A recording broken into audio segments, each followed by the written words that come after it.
वक्रतुंड महाकाय सूर्यकोटी समप्रभ निर्विघ्नं कुरु मे देवं शुभकार्येषु सर्वदा प्रणम्य शीर्षा देवीं गौरीपुत्र विनायकं भक्तवासं स्मरे नित्यमायु कामार्थ सिद्धे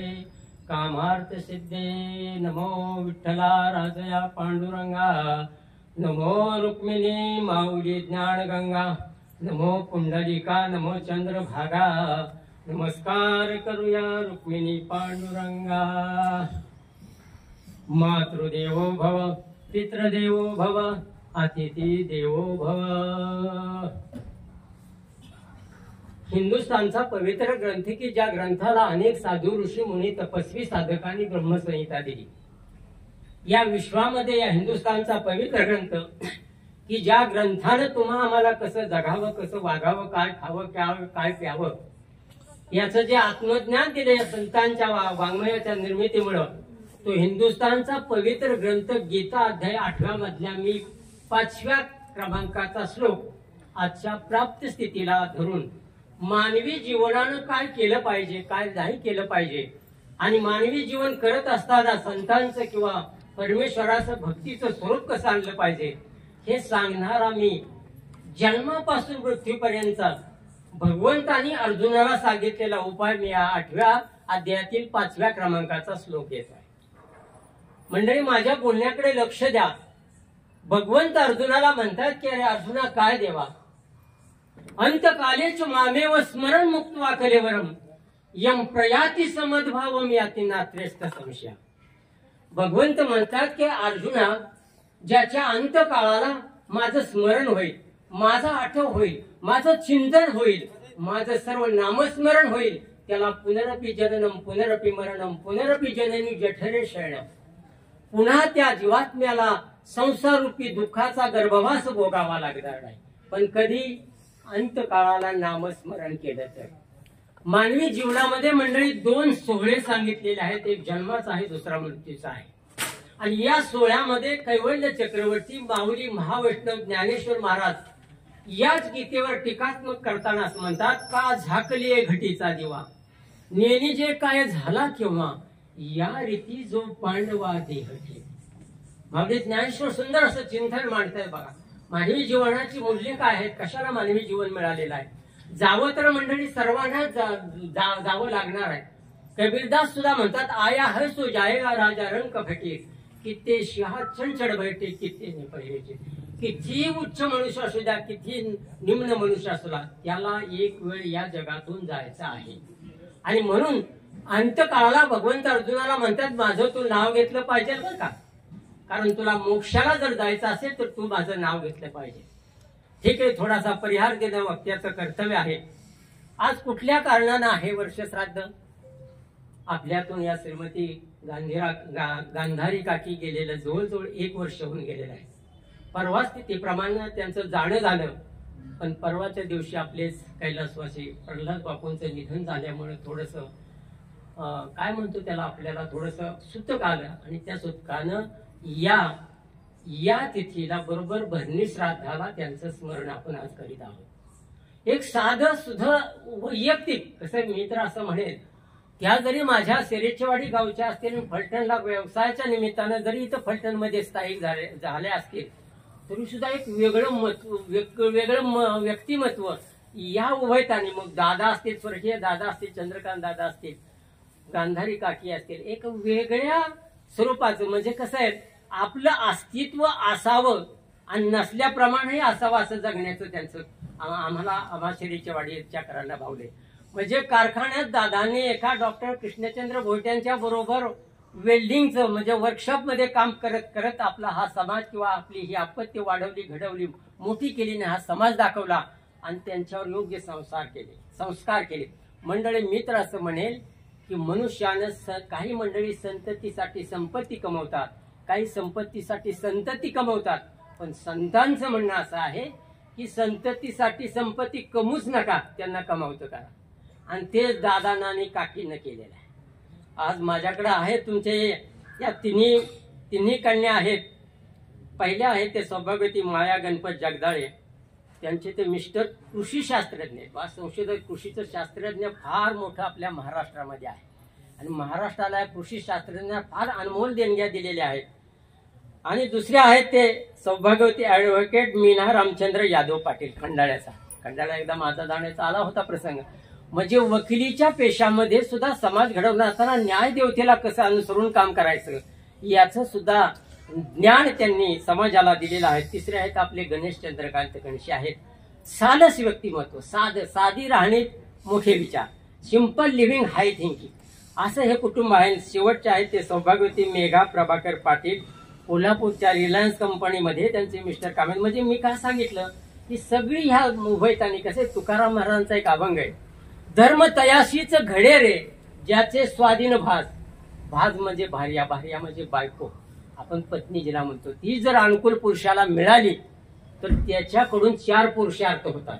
ऐका बरं का, व्यक्तीला जर अनुकूल पत्नी मिळाली तर त्याच्याकडून 4 पुरुषार्थ होतात, धर्म, अर्थ, काम आणि मोक्ष. हे 4 पोटां नेमक्या अनुकूल पत्नी या काकी आमच्या दादांना मिळाल्या म्हणून त्यांचा हा भरभराट झालेला संसार होते. म्हणजे 8 नातवंड आहेत. म्हणजे काकींनी दादांनी आपली सर्व 8ची 8 नातवंड, मला तर वाटते तिघींना 1 मुलगा 1 मुलगी आणि गणेशला 2 मुले, म्हणजे 8 नातवंड काकींनी दादांनी अंगा खांद्यावर खेळवले. हे पुण्याचा कुठेतरी संचय म्हणून. गेलेल्या माणसाबद्दल स्तुती करणं हा भाग वेगळा, कारण स्तुती आणि वस्तुस्थिती यामध्ये फरक आहे. स्तुती असते ती सारखी बदलत जाते, पण वस्तुस्थिती स्थित प्रज्ञा असते. आणि म्हणून हे घडलेलं आहे ते वस्तुस्थिती आहे. आणि त्या वस्तुस्थितीला अनुसरून का कोण झाला आज काकींच्या वर्षश्राद्धाला या संत वाङ्मयाचं चिंतन आपल्याकडून घेतात. म्हणून अंतकालेचे मामेव स्मरण मुक्ता कलेवम, मनुष्यानं अंतकाळापर्यंत चिंतन केलं पाहिजे देवाचं. तुम्ही आम्ही भाग्यवान आहोत मंडळी, या महाराष्ट्रामध्ये जन्मलेला आहोत. आणि सर्वात महत्वाचं सातारा जिल्ह्यात, त्याहीपेक्षा महत्वाचे फलटण तालुक्यात. फलटण तालुक्यामध्ये सुद्धा अतिशय महत्वाचं आहे, आपण तुम्ही आम्ही जन्माला आहोत. हे पहा, महाराष्ट्रामध्ये 4 गोष्टी अतिशय महत्वाच्या आहेत. तुम्ही म्हणाल कुठल्या 4 गोष्टी महत्वाच्या आहेत? एक आहेत संत, एक आहेत ग्रंथ, दुसरा आहे पंत आणि चौथा आहे भगवंत. तुम्ही म्हणाल काय करतात संत? संत देतात, ग्रंथ दाखवतो, पंत भेटवतो भगवंत. आणि एकदा का भगवंत भेटला की दुःखाचा झाला अंत. आणि एकदा का दुःखाचा अंत झाला की संसारी माणसाचं मन झालं शांत. तुम्ही आम्ही संसार करत असताना का आपलं मन कुठे शांत होतं का? म्हणजे अजिबात शांत होण्यासाठी हे संत वाङ्मयाची निर्मिती आहे. वारकरी संप्रदायामध्ये 3 ग्रंथ अतिशय महत्वाचे आहेत. पहिला आहे तो ज्ञानप्रधान ग्रंथ, ज्याला गीता ज्ञानेश्वरी म्हणतात. 9व्या अध्यायामध्ये भगवंत अर्जुनाला म्हणतात, इदम तू ते भूयतम प्रवक्ष्यामि सूयवे ज्ञान विज्ञान सहितम यज्ञत्वा मोक्षसे शुभात. भगवंत अर्जुनाला म्हणतात, अरे मी तुला ज्ञान देणार आहे, तू आत्मसात केलंस, आचरणात आणलंस तर तुझ्यावर संकट येणार नाहीत असं नाही, पण येणाऱ्या संकटाची तीव्रता कमी होणार आहे. म्हणून हा ज्ञान प्रधान ग्रंथ. आणि ज्ञानेश्वर महाराज तर म्हणतात, ते ज्ञान पैगा बरवे जरी मनी अथी आणावे तरी संता या भजावे सर्वस्वेस. जीव जन्माला आला बघा, अनेक लोकांचं ऋण घेऊन आला, अनेक लोकांचं. या ऋणामध्ये मरेपर्यंत हा जीव धडपडत असतो. मग काहींचे ऋण देशाचे असतील, राज्याचे असतील, तालुक्याचे असतील, जिल्ह्याचे असतील, गावाचे, शेजाऱ्या पाजाऱ्याचे, मित्रमंडळीचे, पाहुणे रावण्याचे, सर्वांचे ऋण घेऊन ते येथून फेडत बसतो. पण 3 ऋण अतिशय महत्वाचे आहेत. मग काहींचे ऋण फेडता येतात, काहींचे काहीही केल्या फेडता येत नाही. त्यामध्ये नंबर आहे मायबापांचा. आपल्या कातड्याचे जोडे करून जरी त्यांच्या पायात घातले तरी मायबापांच्या ऋणातून जीव कधीच मुक्त होत नाही, म्हणजे कधीच होत नाही. म्हणून दुसरा आहे संतांचा. संतांच्या ऋणातून जर जीवाला मुक्त व्हायचं असेल तर संत वाङ्मयावर विश्वास ठेवून आपल्या जीवनामध्ये आचरण केलं पाहिजे.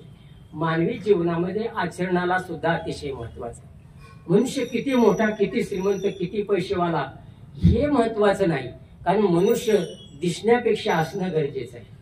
कसा राहतो यापेक्षा कसा वागतो हे महत्वाचं आहे. काय खातो यापेक्षा तो नेमकं काय म्हणून खातो हे अतिशय महत्वाचं आहे. आणि म्हणून संतांच्या ऋणातून जर जीवाला मुक्त व्हायचं असेल तर आपलं आचरण आणि संत वाङ्मयावर विश्वास ठेवला पाहिजे. आणि तिसरं आहे ते भगवंताचं ऋण आहे.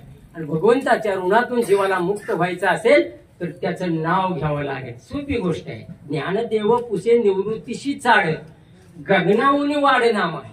आकाशापेक्षा मोठं असणार फक्त भगवंताचं नाव घ्यायचं. हा, तरच आपण ऋणातून मुक्त होतो. अन्यथा ऋणातून मुक्त होता येत नाही. आणि त्यासाठी ही संतांची वाङ्मय. आणि याही पेक्षा मी तर असं म्हणेन, या महाराष्ट्रामध्ये 2 गोष्टी अतिशय महत्वाच्या आहेत. ऐका बरं का. पहिली गोष्ट आहे ते वासराला गाईचं दूध आहे आणि लेकराला आईचं दूध आहे. ह्या 2 गोष्टी या महाराष्ट्रामध्ये अतिशय महत्वाच्या आहेत. तुम्ही म्हणाल असं काय महत्वाचं आहे यामध्ये? वासराला गाईचं दूध आहे, वासरू जन्मल्या जन्मल्या उभं राहतं, पण आईचं लेकरू जन्मल्या जन्मल्या उभं राहत नाही. तिला अनेक कष्टा खाव्या लागतात. म्हणून आपल्या देशाला भारत माता हे नाव पडलेलं आहे. आणि म्हणून आज तर एक मातृत्व आपल्यातून गेलेलं आहे. मी मातृत्वाचा महिमा पुढे सांगणारच आहे. आपल्यातून एक हे मातृत्व गेलेलं आहे. कसं आहे, संतांच्या वाङ्मयाचा आपण विचार केला, तुकाराम महाराजांचा एक प्रसिद्ध अभंग आहे, लेकुराचे हित वाहे माऊलीचे चित्त, ऐशी कळवण्याची जाती करी लाभावी न प्रीती. आई एकमेव अशी आहे, हे मातृत्व एकमेव असं आहे की ते लेकराच्या कुठल्याही स्वार्थाचा कधी अभिलाषा करत नाही.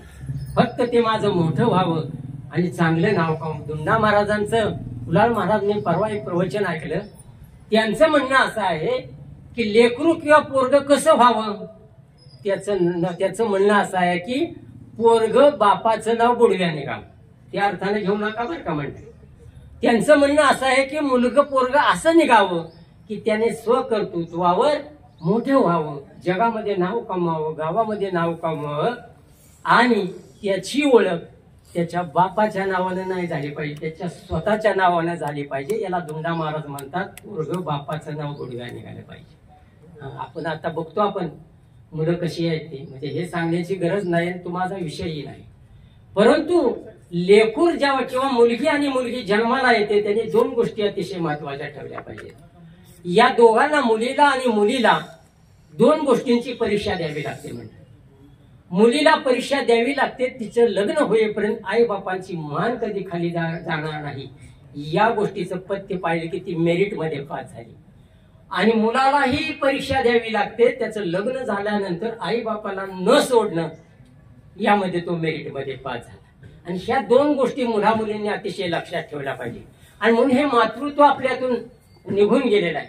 मी आईच्या देणग्या सांगताना सुरुवातीला मी तुम्हाला असं म्हणेन की माझं कुठलंही या जीवाचं अस्तित्व नव्हतं, कुठेही जागा नव्हती, कुठेही वशिला नव्हता, माझ्या अस्तित्वाची मला जाणीवही नव्हती. त्यावेळेला मला आईनं पहिली देणगी दिलेली आहे, ते म्हणजे पोट दिलेले. पोटामध्ये मला आईनं पहिली अस्तित्व माझं प्रकट केलंय. मंडळी, तुमचं आमचं ह्या इंद्रियामध्ये पोट हे अतिशय महत्वाचं आहे. आणि ते पुढे दिलंय म्हणून बरं आहे.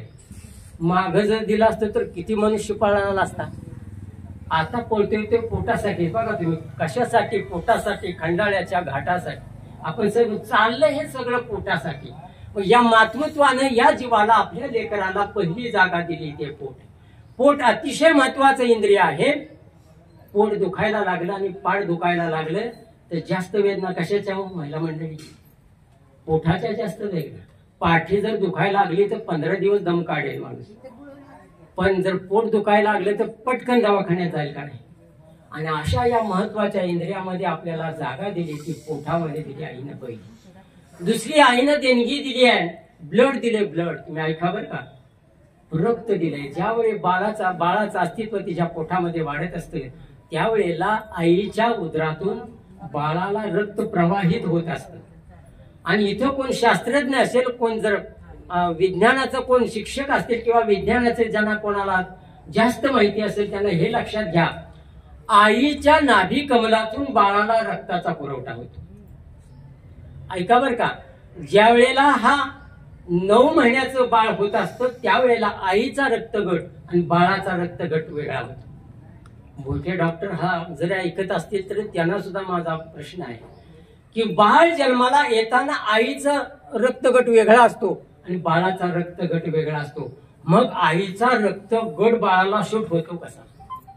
काय निर्मिती पहा, काय आईची देणगी लेकराला पहा. यामध्ये ईश्वरानं अशी निर्मिती केली. 2 कारणामुळे आईचं रक्तगट बाळाला शूट होतं. त्यातलं पहिलं कारण मी तुम्हाला विज्ञानाच्या आधारावर सांगतो. कोणी MBBS असतील, कोणी शरीरशास्त्राच्या कोण अभ्यासक असतील, पण आईचं रक्त प्रवाहित होताना नाभी कमलामध्ये आणि बाळाच्या नाभी कमलामध्ये जात असताना तिथे चक्र असतं. चक्र आणि ज्या वेळेला हे रक्त प्रवाहित होतं त्या फिल्टर मधून बाळाला रक्त पुढे जातो आणि आईचा असणारा मूळ रक्तगट बदलतो आणि बाळाला सुटतो. दुसरी देणगी आईच्या तुम्ही कधी ऐकलं नसेल म्हणजे काय आश्चर्य जगात ईश्वराने निर्मित केलेलं किंवा विज्ञानाने निर्मित केलेलं आहे. आणि दुसरं उत्तर ह्याला आहे की आईचं रक्तगट बाळाला का शूट होतं याचं दुसरं कारण मी अध्यात्मातलं तुम्हाला सांगतो. आईचं त्या लेकरावर एवढं प्रेम असतं की त्या प्रेमाच्या ताकदीवर आईचा ब्लड ग्रुप बदलतो ना बाळाला शूट होत. तुम्हाला मी एक दृष्टांत सांगतो म्हणजे लक्षात. एक 15-20 खंडाचं लाकूड आहे आणि एक तिळा एवढा खडा आहे आणि तो जर पाण्यामध्ये टाकलं तर कोण बुडेल आणि कोण तरेल? खडा बुडेल, लाकूड बुडेल का? बघा 10-20 खंडाचं लाकूड आहे, पाण्यामध्ये टाकलं ते तरंगत गेलं. पण तिळा एवढा खडा टाकला तर पाण्यात तर तो बुडून गेला. का मग तिळा एवढा खडा बुडला आणि एवढं 10 खंडाचं लाकूड का तरलं?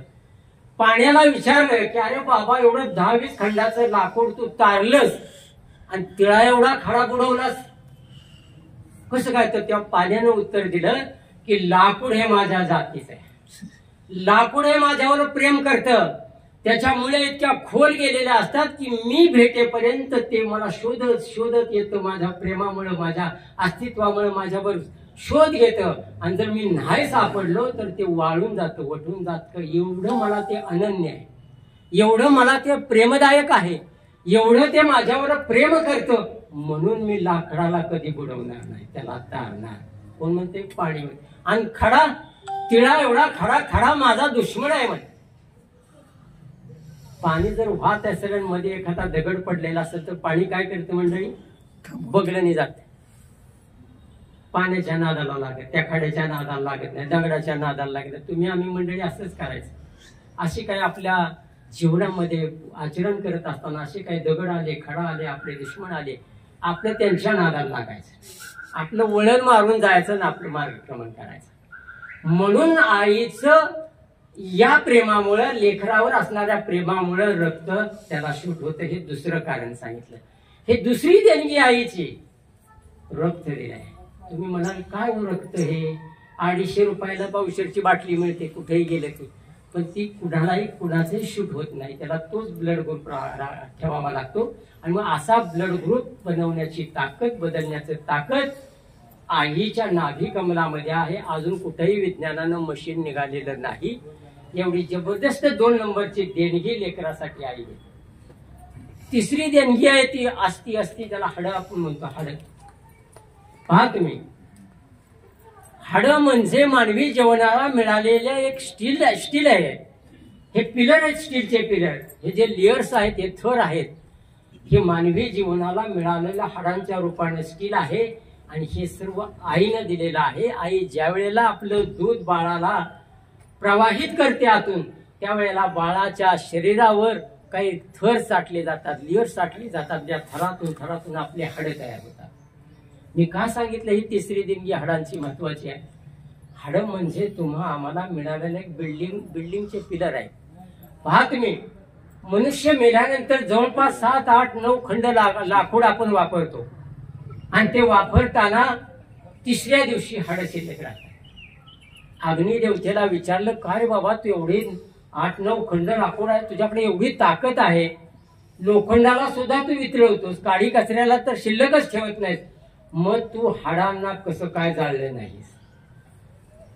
त्यावेळेला त्या अग्निदेवतेनं उत्तर दिलंय मंडळी की मी सगळ्याला जाळू शकते पण आईच्या दुधाला जाळू शकत नाही. आणि बाळाच्या शरीरामध्ये तयार झालेलं एक कॅल्शियम म्हणजे असते, त्या कॅल्शियमला त्या हाडांना मी कधीच जाळू शकत नाही. एवढी जबरदस्त देणगी आई बाळाला देते. बा इथे लेकरांच्या हे ध्यानात आहे, कसली जबरदस्त ताकद आहे का नाही. छत्रपती शिवाजी महाराजांच्या कबरीमध्ये एक उल्लेख आलेला आहे. दूध घालायला गेलेली हिरकणी 6 वाजल्या गडावरून खाली उतरल्यानंतर दरवाजे सगळे बंद झाले. आता करायचं काय, जायचं काय, घरी तर बाळ म्हणजे भुकेनं व्याकुळ झालेला आहे.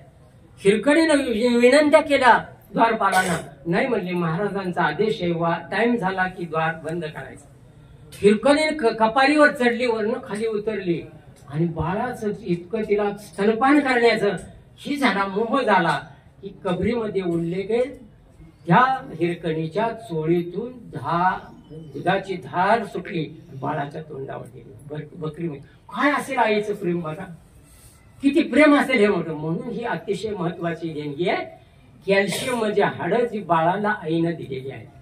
चौथी आहे ते, पाचवी आहे ते श्वासोश्वास आहे. बघा तुम्ही, आई सुद्धा आपल्याला श्वास देते. बऱ्याच वेळेला आपण असं म्हणतो की आई ही पत्नी ही प्राणनाती आहे, प्राणदाती आहे. पण मंडळी, संसारामध्ये कुलयुगामध्ये पत्नी ही प्राणदाती नाहीये. ती विषयाचरण आत्मघाता संतांच्या वाङ्मयामध्ये उल्लेख आलेला आहे. ती प्राण देत नाही, प्राण घेते. आणि म्हणून आईचं जे श्वासोश्वास आहे ना, ती बाळाला देते, कारण ती प्राण बाळाला देते.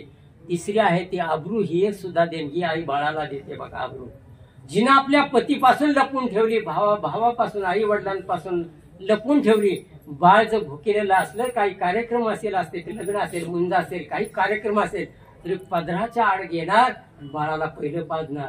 ती आबरू सुद्धा लेकराला आईनं दिली. एवढी सुद्धा जबरदस्तीने आपली आबरू चव्हाट्यावर नाही मांडली. बाळासाठी ती काही करायला तयार आहे.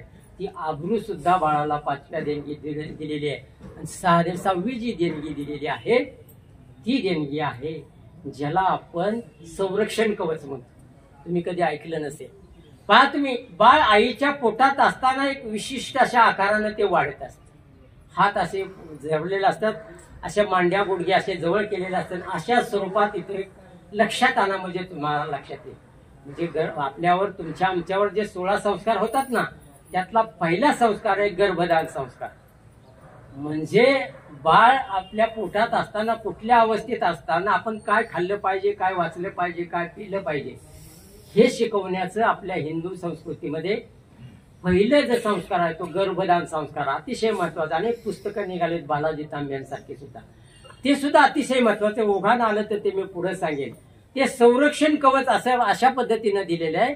तुम्ही आम्ही मोठे झाल्यानंतर, समाजात वावरायला लागल्यानंतर, यदा कदाचित आपल्याला काही वाईट कर्माच्या किंवा वाईट प्रसंगाला सामोरं जावं लागत असेल. उदाहरण सांगतो, एखाद्या चौकामध्ये एखाद्या तरुणाला काही 4-5 जण मारतायत काठीने. एक उदाहरण म्हणून सांगतो, 4-5 जण काठीनं मारत आहेत. पण त्यानं काय केलं, मार वाचवण्यासाठी आपले हात असे धरले, गुडघे पोटामध्ये आणले, तर काही अंशी मार कमी मिळतो. हे विज्ञानानं सुद्धा सिद्ध केले. म्हणजे आईच्या पोटातलं आसन, अशा वाईट प्रसंगाला जर आपण ते आसन केलं तर आपल्यावर होणारा प्रसंग बेताचा ठरतो किंवा होणारा प्रसंग टळतो. ही सुद्धा आईनं दिलेली देणगी आहे. आणि अशा प्रकारच्या आईनं ह्या दिलेल्या देणग्या आहेत. मी तर असं म्हणेन, पत्नी पसंती से मिलती है लेकिन माँ बहुत पुण्य से मिलती है. पहा तुम्ही, पत्नी तुम्ही आम्ही पसंतीनं करतो, पण आई आपल्याला फार पुण्याईनं मिळते. तिथे लेकरांनाही कळालं. अनेक वेळा आम्ही पाहतो, तुला काय कळतं सहजवारी म्हणतो. काय तुला कळतं आईला म्हणतो. अरे तिला जर काही कळत असतं तर तू निर्माण झाला असता का. पलटणच्या स्टँडवर एक उघडं पोरगं फिरत होतं आणि पोलिसांनी पाहिलं आणि म्हणले, काय रे, दररोज तू इथं देतोस, कोणाला रुपया 4 रुपये 5 रुपये मागतोस, तुला काय पाहुणे रावळे नाहीत का. नाही म्हणले, गरीबाला कुठले आहेत पाहुणे रावळे. आणि मग तुला काय भाऊ वगैरे बहीण काय कोण. अहो म्हणले, गरीबाला कुठला भाऊ बहीण आले. मग तुला काय घर वगैरे काय. म्हणजे गरीबाला कुठला आले घर. आणि मग शेवटी पोलीस म्हणाला, तुला काय वडील. म्हणला, गरीबाला कुठले आले काय. आता आई वडील नसते हा जन्म असता का म्हणले. मग हे किती लेकरांना आता हे कळणं गरजेचं आहे. त्यासाठी हे संत वाङ्मय. आणि म्हणून जर अंतकाळापर्यंत जर तुम्ही आम्ही जर हे केलं, मानवी जीवनाचा उद्देश तो आहे. मिळालेलं शरीर हे साधन आहे आणि साध्य आपल्याला मोक्षाकडे जाणार आहे. आपल्याला काय करायचंय, काय नाही काय करायचंय हे कळणं अतिशय महत्वाचे आहे. आणि म्हणून ह्या उभयता दोघांनी तुम्हा ह्या चौघांना अतिशय सुंदर असं जीवन दिलेलं आहे. आम्ही भाग्यवान आहोत त्या असल्यासारख्यांचं चिंतन मांडायला आम्हाला मिळतंय. अतिशय महत्वाचं आहे. पहा तुम्ही, माय बापे केवळ काशी तेने न जावे तीर्थासी. पुंडलिके काय केले परब्रह्म उभे केले. आणि ज्या मायबापांच्या सेवेतून भक्त पुंडलिकाने या पांडुरंग परमात्म्याला पंढरपुराला आणलं, थोडासा त्यांच्या चरित्राचा भाग तुमच्या पुढे संक्षिप्ताने सादर करतो म्हणजे लक्षात येईल. संतांनी आत्मा आम्हाला काय दिले मंडळी? या संतांनी या वाङ्मयातून अशी निर्मिती केली आहे. पहा तुम्ही, आई वडील जे देतात ते सरत नाही, मायबापांनी दिलेलं कुणालाही सरत नाही, समुद्र कुणाकडून भरत नाही, झर कुणाला जिरत नाही, कीर्तिवान कधीच मरत नाही आणि पापी कधीच तरत नाही. आणि हे तुमच्या आमच्या डोक्यात शिरत नाही म्हणून हे सांगावं लागते. हे सांगणं गरजेचं आहे, कारण संतांची वाणी अमृताची खाणी, तुमची आमची वाणी नुसते घडून पाणी. तो असा तो तसा, हे असे ते तसे, यातच आपला संसार चाललाय. बघा तुम्ही, संतांचे बोल जगात अनमोल आणि तुमचे आमचे बोल अर्थाचे बोल. आपण काही चर्चा करतो, हे करतो, अर्थाचे बोल असतात. चिंतन केलं पाहिजे, ईश्वराचं केलं पाहिजे, भावी जीवनामध्ये आपण काय केलं पाहिजे हे कळलं पाहिजे. आणि म्हणून लोहदंडामध्ये एक सात्यकी माता आणि ज्ञानदेव म्हणून दोघं जवळपास फार ब्राह्मण वृंद राहतात. आणि राहत असताना अधिक चहुवेद जाण शाही शास्त्री कारण 18 पुराणे हरिशिकाय. 4 वेद 6 शास्त्र 18 पुराण जाणणार हे दाम्पत्य होतं. आणि पोटी संतांना भागवतामध्ये सुद्धा प्रथम स्कंदात एक आत्मदेव ब्राह्मणाची कथा आहे.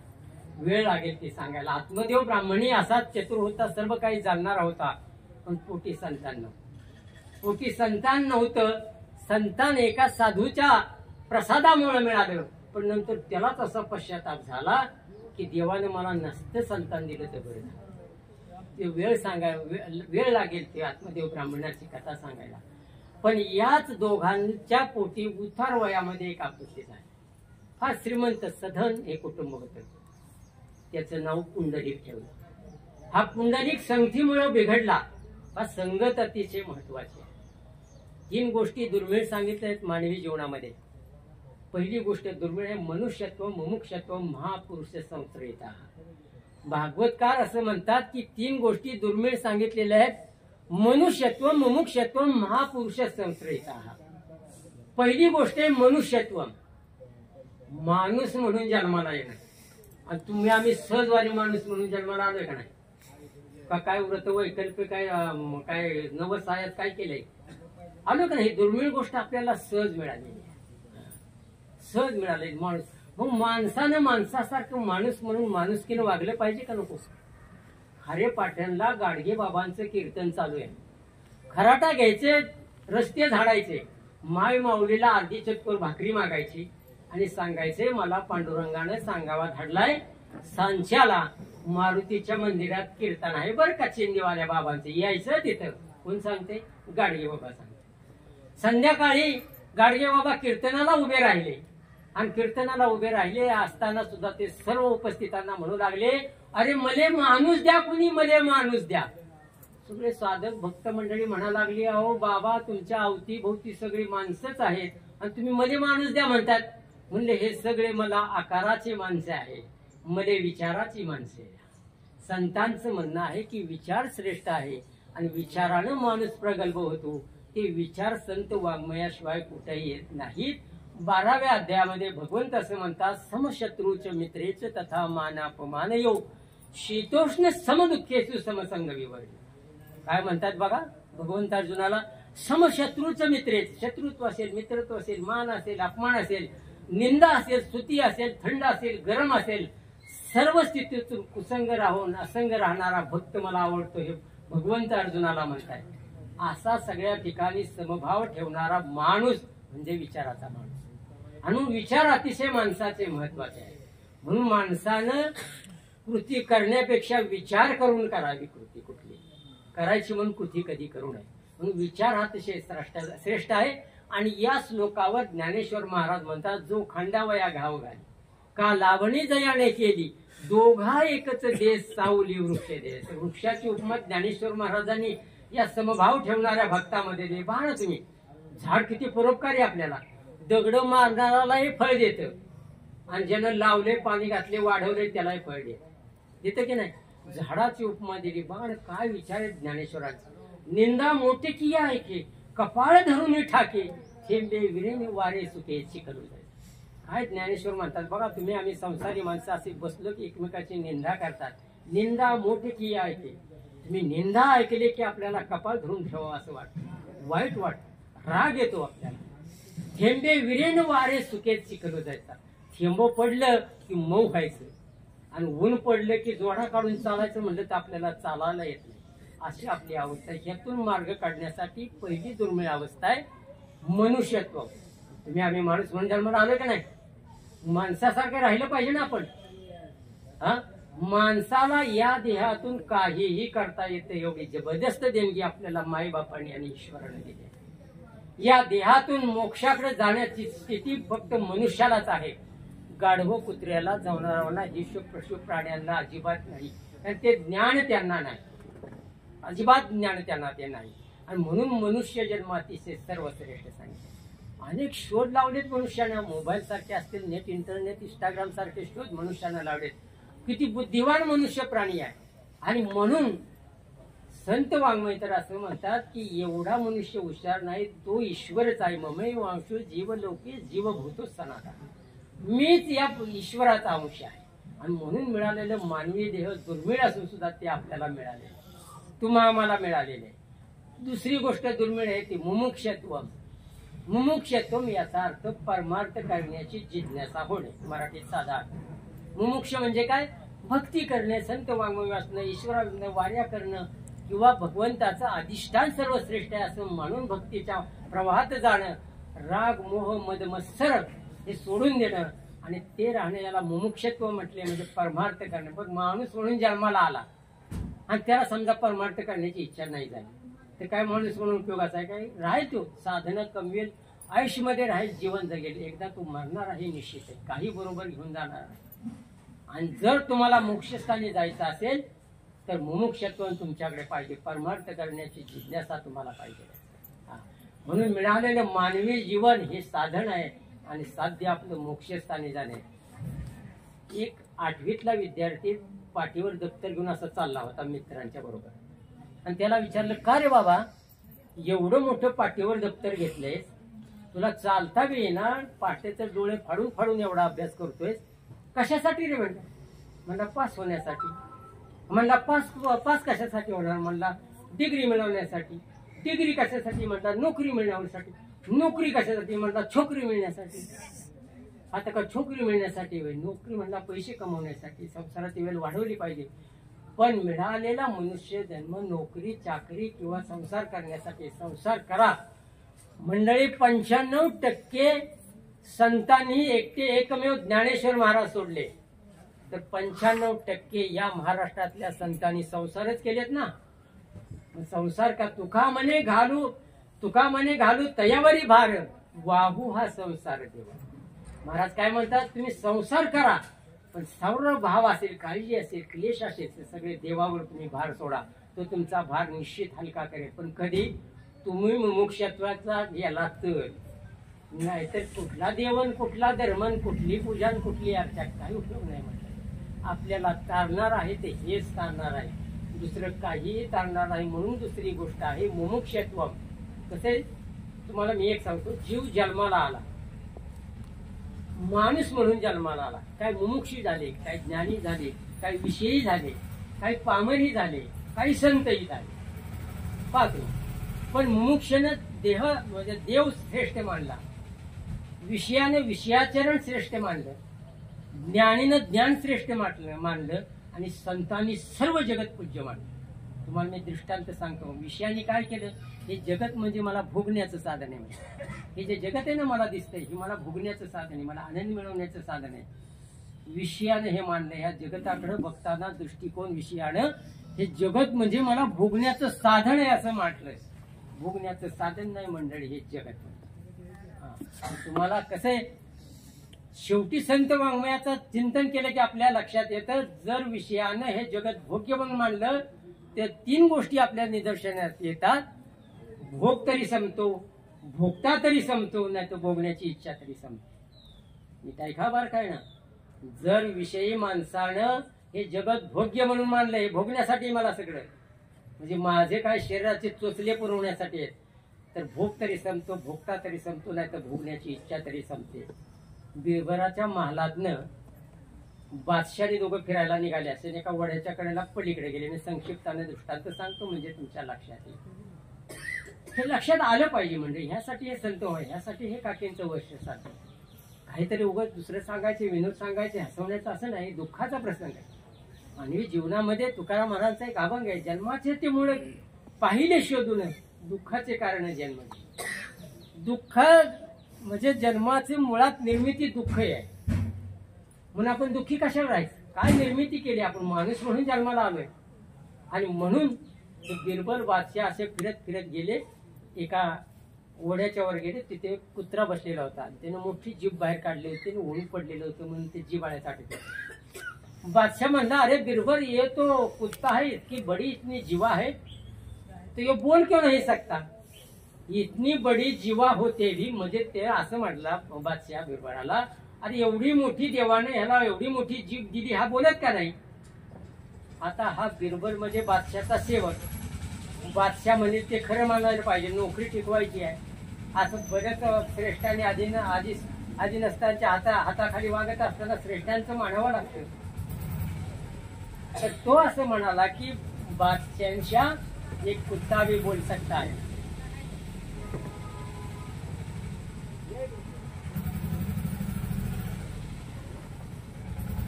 पुढच्या कमी पडत असतील तरी काय आहे, बसायला टाक. जर मानत असाल ह्या जगताला तर काय अवस्था होते हे मी मला दृष्टांताच्या आधारे सांगते, जे सिद्धांत तुमच्या लक्षात येईल.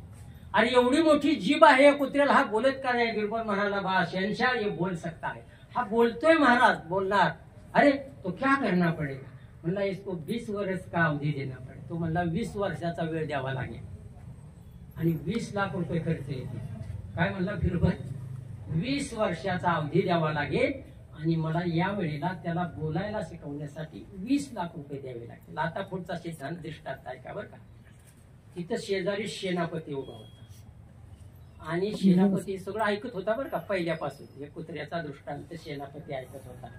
पुढे बादशाह म्हणाला, अगर ये कुत्ता नहीं बोलेगा तो तुमको मैं फांसी के फंदे पर लटकाऊंगा. काय म्हणाला बादशाह? कुत्रा जर हा बोलला नाही तर तुला मी फाशीवर लटकवणार. तरी सुद्धा बिरबल, नहीं शहनशाह ये बोल सकता है, 20 बरस का अवधी और 20 लाख रुपए नकद देनी पडेगी. तो सेनापती जवळ आला बिरबलाच्या आणि म्हणायला लागला, अरे बिरबला, बिनडोकईस का, वेड आहेस का, बावळटा, कुत्रा कुठं बोलतो का? म्हणला सेनापतीला बिरबल म्हणला की तूच बिनडोक आहेस, तूच वेड आहेस. थांब म्हणला, मी तुला सांगतो. कसे मंडळी, जो चतुर असतो ना तो बिरबल असतो आणि बिरबल असतो ना तोच चतुर असतो. म्हणून बिरबलासारखं वागायचं आपण ठरवलं पाहिजे. प्रसंगाला चतुराई आपण वापरली पाहिजे. मी का उद्देशात्मक आहे काकींच्या वर्ष श्राद्धाला बोलतो हे सांगणं गरजेचं आहे मंडळी. आज समाजाला किती जरी माहिती तंत्रज्ञानाच्या आधारावर किती जरी मोठा गेला, आणि कृषी शास्त्रज्ञ रिलायन्स कंपनीमध्ये तेही मोठ्या पदावर आहे. काय केलं पाहिजे? मनुष्याचं साधन काय बघा तुम्ही. जगत जेत्या सिकंदरानं आपल्या मृत्यूपत्रामध्ये असं लिहून ठेवलं होतं, मी जेव्हा मरेल, माझा जेव्हा अंत्ययात्रा निघेल तेव्हा महालामध्ये एका बाजूला मी या मनगटाच्या जोरावर कमवलेली सर्व संपत्ती ठेवा, दुसऱ्या बाजूला सर्व माझ्या राज्यातले सैनिक उभे करा आणि जाताना मला तिरडीवर बांधल ना तेव्हा माझे हे दोन्ही हात मोकळे ठेवा. का? येताना मी काही आणलेलं नाही, जाताना मी काही नाही. मंडळी, काही तुम्ही किती कमवा धमवा साठवून ठेवा, काहीही बांधून ठेवा, आपल्याला बांधून नेणार आहेत, आपल्या बरोबर काही देणार नाही. पण तो सेनापती म्हणला, अरे वेडायच काय? म्हणला इकडे. सेनापतीला बाजूला घेतला आणि म्हणले, मी काय केले? 2 अटी घेतल्यात. विलास बापू या की पुढं या. 2 अटी घेतलेल्या आहेत त्याच्याकडून. 20 वर्षाचा अवधी घेतलेला आहे. आता बादशाचं वय किती? म्हणजे 80 वर्षे. मग अजून 20 वर्ष बादशाह जगेल का? सेनापती म्हणाला, अवघड आहे. म्हणलं आपलंच खरं नाही, आपण संध्याकाळपर्यंत जगतोय का नाही? मनुष्याचा काही भरोसा नाही. मी हे प्रवचन सांगून माझ्या घरी जाईल का नाही हे सुद्धा माझ्या हातात नाही, अजिबात माझ्या हातात नाही. महाभारतामध्ये एक दानशूर व्यक्ती आहे कर्ण, ज्याचा आपण उल्लेख करतो. कर्ण असं महालावर बसलेत, याचक याचे दान मागायचे आणि एक याचक आला आणि गडबडीमध्ये त्याने डाव्या हातातल्याच या रत्न घेतल्या, घेतल्या रत्नाच्या ह्या आणि त्या याचकाला दिल्या. शेजारी ब्रह्मदेव उभे होते आणि म्हटले की अरे कर्णा, तू त्या याचकाला डाव्या हाताने तू दान दिलंस. खरं पाहिजे ना तर उजव्या हाताने दान देणं शुभ आहे. आपल्याला सुद्धा पिंडदान किंवा ब्रह्मरुंद आपल्याला करताना उजव्या हाताने करायला लागतात. मग ती सत्यनारायण पूजा असेल, कुठल्याही व्रत वैकल्य कुठलीही पूजा असेल. मग म्हणले अरे तू डाव्या हाताने दिलं, हे अशुभ केले. नाही म्हणला मी बरोबर केलेलं आहे. कोण म्हणते दानशूर करणं म्हणते. अरे पण का असं केलं? तेव्हा दानशूर करण्यानं उत्तर दिलेलं मंडळी ऐका, या दृष्टांताला पोषक आहे. त्या दानशूर करण्यानं असं उत्तर दिलं की अरे देवा, तो साधक आला, पटकन मला दान मागितलं.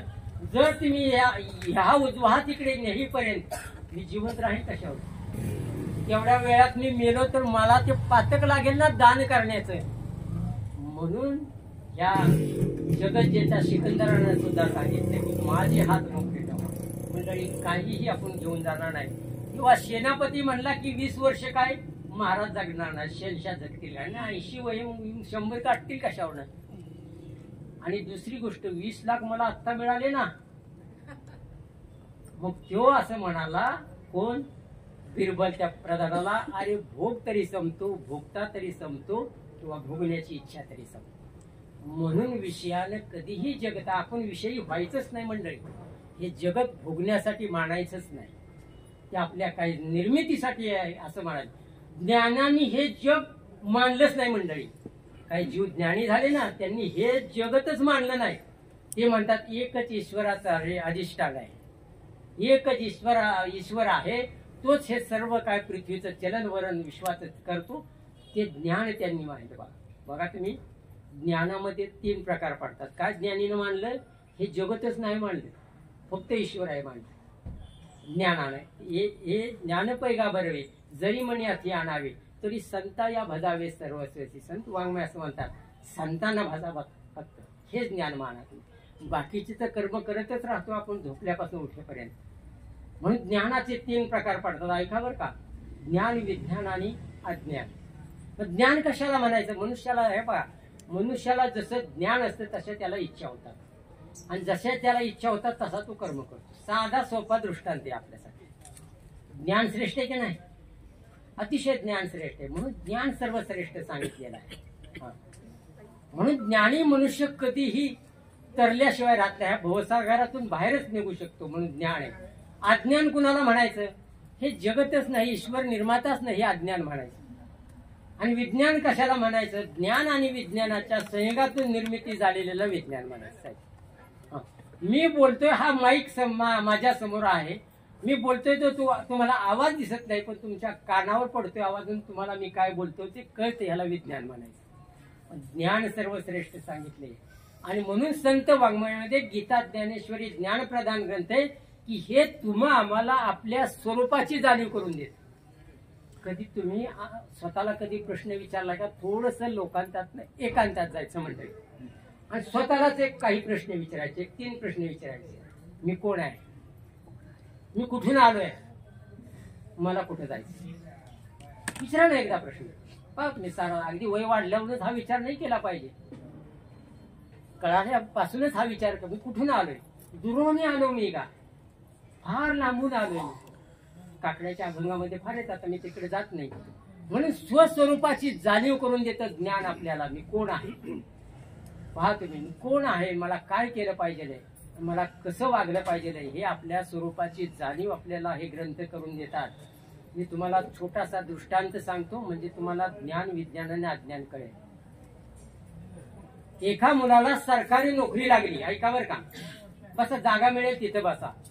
एका मुलाला नुकतंच लग्न झालेलं होतं, सरकारी नोकरी मिळाली. म्हणून शहरात राहण्यापेक्षा एका शेजारच्या खेडेगावामध्ये भाड्यानं खोली घेतली त्याने आणि राहू लागला. आता पगार होणार कधी, मिळणार कधी, त्यापेक्षा शेजारी 3 किलोमीटर अंतरावर खेडेगावामध्ये त्याने खोली घेतली आणि ही दोन्ही नवदाम्पत्य तिथं राहू लागले. ते राहत असताना एके दिवशी दुपारी एक धोतर घातलेले, नेहरू घातलेले, डोक्याला टोपी असणारे, हातात काठी असणारे, पायात खडावा घालणारे एक वयस्कर मनुष्य आले आणि कडी वाजवली दाराची. तिनं आपलं पटकन उघडलं कारण कोण आपण? अगं म्हणजे तुम्हाला ओळखलं नाहीस? म्हणजे मी मामा. आता तिला काय वाटलं की आपलं नुकतंच लग्न झाले, ह्यांचे मामा कोण, मामी कोण, मावशी कोण, काका कोण काहीच माहित नाही. म्हणून तिनं पाठ दिला बसायला, मस्तपैकी चहा केला, मस्तपैकी आदरातिथ्य केलं. ती मुळातच संस्कारिक तरुणी होती बरं का. संस्कार अतिशय महत्वाचे आहेत. महिला मंडळ लक्षात घ्या, मुलींच्यावर हे संस्कार अतिशय महत्वाचे आहेत. कण्व ऋषींनी आपली कन्या शकुंतलेला सासरी पाठवताना काही उपदेश केलेत, काही संस्कार केले. अगं शकुंतले, तू ज्यावेळी सासरी जाते तेव्हा पतीला परमेश्वर मान, आपल्या दिराला सुद्धा भाऊ मान, ननंद असतील तर तिला सुद्धा बहीण मान. जसं की आपण पूजा करताना शंखालाही धुतो, देवाच्या प्रतिमेला धुतो आणि सर्व काय पुसून स्वच्छ ठेवतो, तसं शंखरूपी तुझी ननंद असेल तर तिचा सुद्धा तू मान राख. घंटी रूपी ननंद असेल, शंखरूपी दीर असेल, त्यांचाही मान सन्मान ठेव, असा उपदेश शकुंतलेला घेतला. अशा उपदेशातली ही मुलगी होती म्हणून ह्या आजोबांचा तिनं आदरातिथ्य केलं. तेवढ्यात दुपारची वेळ झाली. हा नोकरीवर नाला, हातात पिशवी होती. लांबूनच विचारलं, अगं दार उघडाय? ती म्हणजे अहो ऐकलेत का, मामा आलेत. मग आता ह्याला वाटलं आपलं नुकतंच लागलं, हिजे मामा कोण मावशी. मी काय सांगतोय, संत वाङ्मय तुम्हाला आपल्याला आत्मस्वरूपाची जाणीव करून देतात. आणि जोपर्यंत आपल्या आत्मस्वरूपाची जाणीव होत नाही ना, तेव्हा आपण मनुष्य असूनही काहीही उपयोग नाही. मी कोण आहे कळलं पाहिजे ना आपल्याला, मी कोण आहे. तुकाराम महाराजांना विचारलं, का हो महाराज तुम्ही कोण आहे? महाराजांनी नाही सांगितलं की मी देहू निवासी आहे, मी ओलोबांचा मुलगा आहे, मी महाराष्ट्रीयन आहे, मी तुकोबाई नाही सांगितलं. मग काय सांगितलं त्यानं? मी तो वासुदेव तत्वता कळो येते विचारिता. त्याने सांगितलं मीच वासुदेव आहे, मम वासुदेव जीवल कोण. बघा संतांनी सांगितलं मीच ईश्वर आहे. तुम्हा आम्हाला कधी कळले का आपण खरंच ईश्वर आहोत? या हृदयामध्ये ते साठवलेलं आहे, अंश आहे, आपण देवाचे अंश आहोत. आणि मग तो बाजारात गेला, त्यानं श्रीखंड वगैरे आणले, आंबे आणले, आंबरस केला. श्रीखंड 4-5 दिवस बेत झाला, संक्षिप्तानं सांगतो.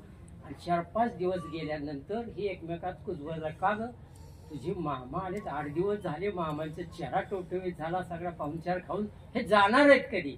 कसे मंडळी, पाहुण्यांचे 3 प्रकार पडतात. एक उत्तम पाहुणा, एक मध्यम पाहुणा, एक लाचट पाहुणा. उत्तम पाहुणा काय करतो, ख्याली खुशाली विचारतो, चहा घेतो, पाणी घेतो ना आपला जाऊ का म्हणतो. मध्यम पाहुणा काय करतो, जास्तीत जास्त नाश्ता, पोहे, काय उपमा काय केलं ते खातो आणि जाऊ का म्हणतो जा. लाचट पाहुणा राहिल्याशिवाय, जेवल्याशिवाय, मुक्काम केल्याशिवाय. पाहुण्यांचे 3 प्रकार आहेत, लक्षात ठेवा माहितीसाठी. आणि मग हा ग 8 दिवस झाले तुझे मामा, हा म्हणजे माझ्या आईला भाऊच नाही, मी तुमचे मामा म्हणून मी वडिलांसारखी त्यांची सेवा केली. आणि म्हणले हा म्हणला, अगं मला तर मामाच नाही. मग ही कुणाची मामा? मग दोघं आले. मग त्या मामा बनवणारा मामाला म्हणले, का हो मामा तुम्ही नेमके कुणाचे मामा? तेव्हा ते मामा म्हणले, अगं मी गाव मामा.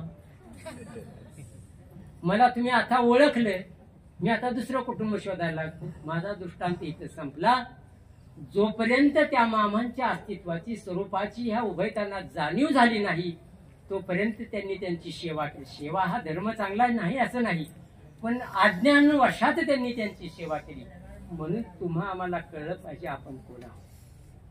आणि म्हणून असं या दाम्पत्याला उतार वयामध्ये पुंडलिक नावाचा, आधी पुढे एक राहिलं सांगायचं, हे विषयाने हे मांडलं आणि ज्ञानींनी जगत मानलं नाही आणि संतांनी हे जगत पूज्य मानलं. मंडळी ऐका, आणि परिणाम काय झाला, ज्यांनी जगत पूज्य मानलं त्या जगताने ह्यांना डोक्यावर घेतलं आणि ज्यांनी तुच्छ मानलं त्या जगताने त्यांना पायाखाली तुडवलं. बघा आपण मुमुक्षत्व किती असलं पाहिजे. म्हणून संतांची काय, तुकाराम महाराजांचा एक बघा, पाषाण देव पाषाण पाये, पूजा एकावरी पाय ठेवी. सुंदर अभंग आहे बघा. बरीच जण भजनी मंडळात भजनात म्हणतात, पाषाण पायरी, पाषाण देव, पूजा एकावरी पाय ठेवी. बघा तुम्ही, देव पाषाणाचा आहे, पायरी पाषाणाची आहे. मग संतांना असं विचारलं की पायरी पाषाणाची त्याच्यावर पाय आणि मूर्ती पाषाणाची त्याच्यावर डोका, हा भेद का? संतांनी उत्तर दिलं की जेव्हा भाव बदलतो ऐका, तेव्हा कृती बदलते आणि कृती बदलले की भक्तीमध्ये रूपांतर. म्हणून तुम्हा आम्हाला भक्तीशिवाय, संत वाङ्मयाशिवाय गत्यंतर नाही. आणि म्हणून असा या उभय त्याला जाणू देवाने सात्यकी मातेला उतार वयात पुत्र झाला. पुंडलिक नाव पुंडलिक बिघडला, संगत वाईट लागली. नको ते करू लागला, नको ते बोलू लागला, अपमान करू लागला आई वडिलांचे. आई वडील वाईट झाले, वृद्ध होत चालले. आणि एक दिवस काशीची एक यात्रा पंढरपुरात दाखल झाली. पहा तुम्ही, काशीचा कोण असतो? कापडी. जेजुरीचा कोण? वाघ्या. तुळजाभवानीचा भगत. आणि पंढरपूरचा वारकरी. तसा एक कापडीचा जथा, या साहेब या पुढे. तसा कापडीचा एक जथा काशीवरनं पंढरपुराला आला. बसत आहे. आल्यानंतर ह्या वृद्ध आई वडिलांनी असं विचार केला की दुरून आलेला आहे हा जथा. जथा म्हणजे एक दिंडी, एक समुदाय. वारीत जसं असतं तसं दिंडी.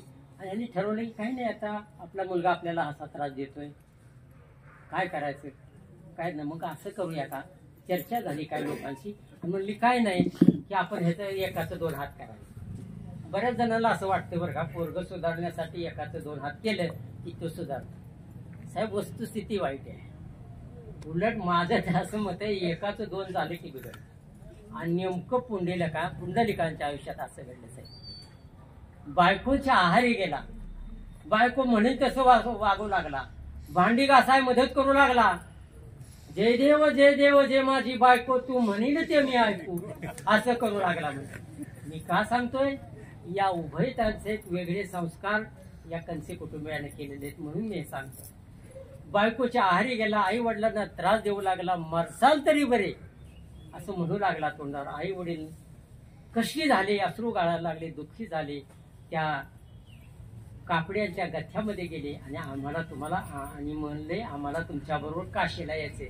पण काशीला एकदा गेला की मनुष्याला मोक्ष मिळतो, ही आमच्या पंढरपुरामधली धारणा आहे. आम्हाला तुमच्यावर यायचंय. आणि हे पुंडलिकाच्या बायकोला दोघांना कळालं. आणि कळाल्यानंतर हे म्हणजे बरं झालं ब्यात गेली ती. पण हे नेमकं त्याच्या बायकोनं ऐकलं. म्हणले का हो, ऐकलत का? माझे सासू सासरे म्हणजे तुमचे आई वडील म्हणतात काशीला जायचं, आपण बी जाऊ की दोघं? आणि म्हणले मी कधी नाही म्हणले. म्हणजे बायको म्हणल्या हा तयार झाला आणि आई वडील म्हणल्या नाही तयार.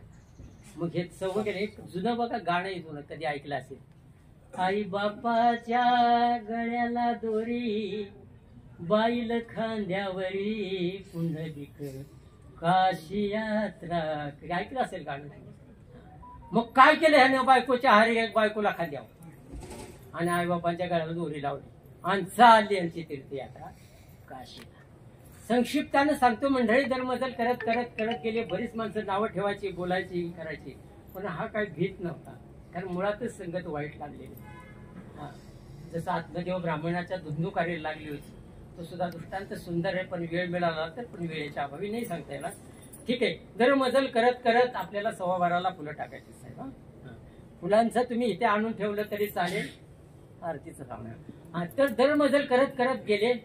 एक 2-3 कोस काशी राहिली. ऐका बरं का, आता काशी 2-3 कोस राहिली आणि पुंडलिकाची चप्पल तुटली.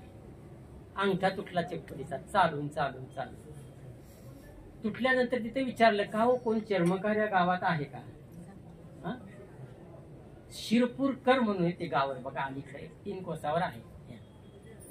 तर ते म्हणले आहे, एक गावामध्ये एक चर्मकार आहे म्हणून. हा गावात बघा, पुढे जावा, तिथं पुढं पारिजातकाचं झाड आहे, पिंपळाचं झाड आहे, शेजारी असं घर आहे साधं.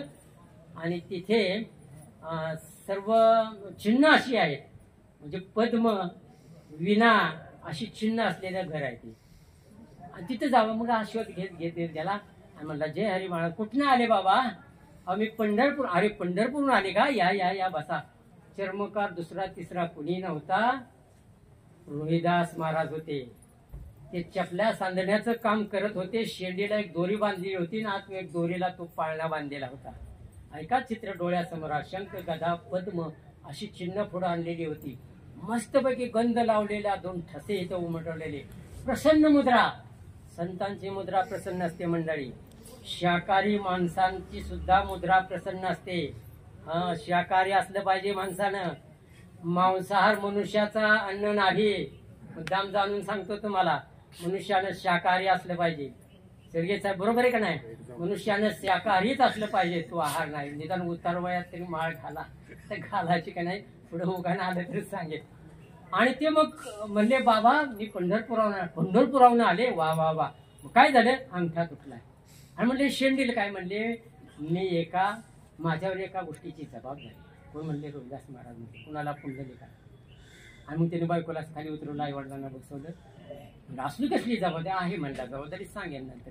मग ते बसवला अंगठा बसवल्यानंतर म्हणले किती पैसे? म्हणले पंढरपूरच्या आम्ही लोकांचे पैसे घेत. बघा काय संतांचे, आम्ही पैसे घेत नाही. म्हणजे आता निघाले कुठे तुम्ही? म्हणजे काशीला. हा काशीला. थांबा म्हणजे तुमच्या पाया पडू द्या. रोहिदास महाराज पुंडलिकांच्या पाया पडले. ऐका, पाया पडू द्या, काशीला दे. का? अहो म्हणले काशीला जाणाऱ्याच्या आम्ही पाया पडतो. म्हणले फक्त फुलाला फक्त स्पर्श करा सर्वांनी, फुलं कुणाला वाटू नका. फक्त हे जे फॅमिली आहेत त्यांचे 4 चौघे, त्यांनी फक्त नंतर फुलं त्यांना फक्त वाटा. इथं जवळ येऊन आपण शेवटी आरती करणार आहे निर्वाणीचा आपण. तर ते म्हणजे काशीला जाणाऱ्याच्या मी पाया पडतो. अरे म्हणले का पाया पडतो? अरे किती लांब आहे काशी? म्हणले कोण म्हणते 1.5 कोस आहे, कोण म्हणते 3 कोस आहे, पण माझ्या दृष्टीनं 2.25 कोस असेल. आणि तुझ्या दृष्टीनं 2.25 कोस आहे. कोण? पुंडलिक म्हणते. गेला नाही कधी काशीला? नाही म्हणले, घडलंच नाही. का गेला नाही? माझ्यावर जबाबदारी आहे बाबा, नाही जाता येत मला. आता तू निघालायस ना, तर ये जाऊन. म्हणले 2.25 कोस नक्की. अरे काय? म्हणले फलटणकडनं पंढरपुराकडनं सगळ्या महाराष्ट्रातनं सगळे काशीला येतात, आणि 2.25 कोस असताना तू गेला नाही. चेष्टा करायला लागला पुंडलिक रोहिदासांची. नाही रे बाबा मी गेलो, सांगितलं नाही का माझ्यावर जबाबदारी. बरं मग म्हणला काय करा? उद्या जाणार, स्नान करणार. म्हणले एक ती अशी शिवरी काढली. तुम्ही रोहिदास महाराज क्षुल्लक काढली असते, अशी शिवरी काढली. आणि म्हणले अरे नाव काय तुझं बाबा? म्हणला काही असेल नाव बी सांगितलं नाही. दिवसालाही झालं काय नाही. ही शेवरी हे आणि बागेरतीमध्ये टाक. बरं का रे वारकरी, पंढरपूरचा वारकरीच ही माझी शेवरी बाग. आणि मला बागेरती, तुझी शेवरी बागेरती मोकळी वेळ घ्यायला म्हण. अरे दे तर तू माझ्या नावानं, आणि तिनं जर काय दिलं तुम्हाला आणून दे बरं का वारकरी. तू म्हणते अरे तुला काय ती देणार आहे? 2.25 कोसावर काशी असताना गेला नाहीस, आणि तुला तो काय देणार आहे? बागेरती काय देणार आहे? म्हणजे बरं दिली तर आण रे, असं म्हणत म्हणत म्हणत पुन्हा बायकोला नेलं. मणिकर्णिका घाटावर गेला. बागेरतीमध्ये हा आला. कोठ्यावधी चंद्र सूर्याचे प्रकाश पडतात तसे प्रकाश पडले. म्हणजे कशामुळं? शिवरीमुळे. लक्षात घ्या, रोहिदासानं दिलेल्या त्या वस्तूमुळं. आणि काय नाही सगळेजण असे आरती करतायत. काही काहींना असं प्रकाश पडलेला दिसल्यानंतर काही साड्या देऊ लागले. त्या गंगेतनं गंगा ही झाली, प्रसन्न झाली. गंगेनं असे 2 हात वर केले. आणि मग कोण साड्या देते, कोण पैठण्या देते, काय दागिने देते, कोण वस्तू देतात.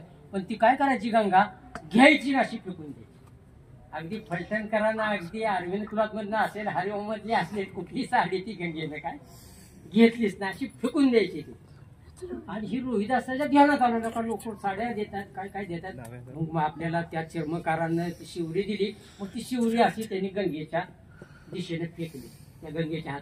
आणि ती काय चमत्कार झाला. ती शिवरी अशी अशी अशी अशी गेली आणि त्या गंगेच्या दोन्ही हातात पडली. आणि मंडळ एक आकाशवाणी झाली. आणि आकाशवाणीतनं त्या गंगेनं एक पृथ्वीमोल मोलाचं एक कंकण असं फेकून दिलं तिनं. आणि जसं आपण ज्या टीव्ही मध्ये पाहतो का नाही, किंवा मुलं असं ते रिंगचा खेळ खेळतात बघा, रिंग, तशी ती पृथ्वीमोल कोणाचं कंकण, ती बांगडी मोठी अशी हवेतनं आली आणि त्या पुंडलिकाच्या हातात बसली. आणि एक आकाशवाणी झाली. अरे थोर मात्र पित्र भक्त त्या शिरपूरकर मध्ये असणाऱ्या संत रोहिदासाला ही नेऊन द्यायची. आणि हे पुंडलिकानं ऐकलं. अरे बा, बाकीच्यांनी काय दिलं नाही, ह्याच्या शिवरीला हे कंकण दिलं. हे घेतलं आणि हे सगळ्यांनी आकाशवाणी ऐकली. आणि 10,000 सर्व वारकरी म्हणजे तिथले भक्तगण मंडळी, अरे ज्यानं शिवरी दिली आणि शिवरीच्या मोबदल्यातनं कधी आपल्याला गंगा प्रसन्न झाली नाही, ती ह्या शिवरीनं झाली. असा कोण मात्र पितृभक्त आहे, त्याच्याकडे हा मनुष्य निघालाय कंकण द्यायला. सगळे 10,000 लोंढा ह्या पुंडलिकाच्या मागं, आई वडिलांच्या मागं निघाला. दरमजल करत तिथं आला.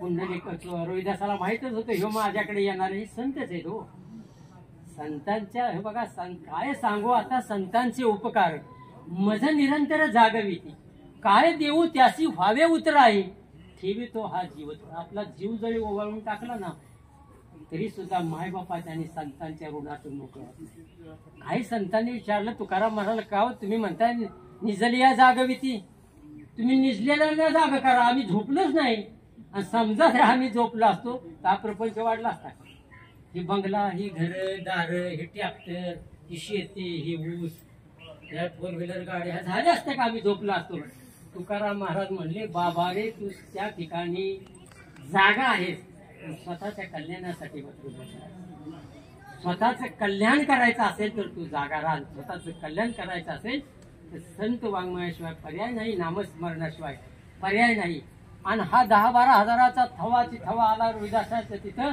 आणि रोहिदासाने बघितलं आणि म्हणले काय बाबा नाही म्हणला ही गंगेनं नका तुला दिलंय म्हणला हे कंकण ते कंकण रोहिदासाने घेतलं बघितलं मग आता हे सगळे साधक आले भुकेले काय त्यांना जेवण दिलं पाहिजे मग हा रोहिदास महाराज ते कंकण घेऊन एका जेवरीमध्ये एका सोनाराकडे गेला आणि म्हणला सोनार दादा हे कंकण घ्या आणि काय मला साहित्य द्या मला या सगळ्या भक्तांना जेवायला घ्या मी काय सांगतोय कुठल्या निमित्तानं संत रोहिदासांना गंगेनं प्रसन्न होऊन पृथ्वीमोल तोलाचं कंकण दिलंय आणि मग म्हणले हे मोड बाबा आज ते सोनार म्हणला अरे बाबा हे पृथ्वीमोलाच आहे हे कसं मोडताय नाही म्हणला मोडाचं मग माझ्या या वारकऱ्याच्या पेक्षा हे महत्वाचं आहे का काय संतांनी वाक्य वापरलं या संतांना मला जेवायला घालायचंय याच्यापेक्षा हे कंकण मोठं आहे का आता हे सोनार बी असे वस्ताच होत होती सोनाराने ती कंकण घेतलं मागं पुढं बघितलं